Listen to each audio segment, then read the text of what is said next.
house that we live in was built in 1830.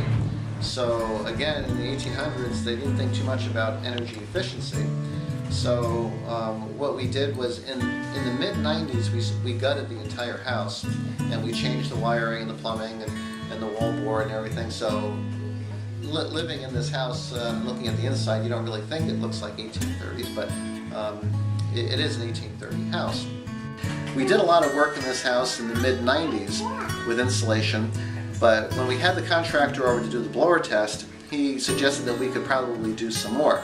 He was talking about sealing up the attic with foam insulation and getting into every nook and cranny and everything.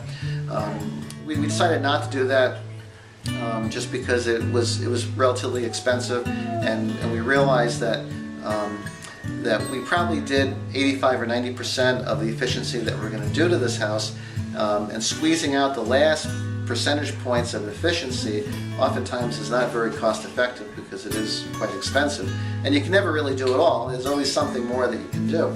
So we did the simple things. We ran the outside air into the wood stove. We ran outside air into the oil burning furnace. We changed the light bulbs.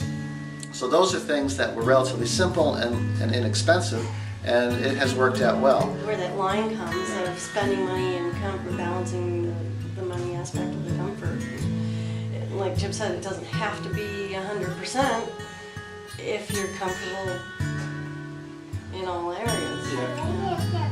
If you're physically comfortable and you're comfortable with how much you spent and your budget on it.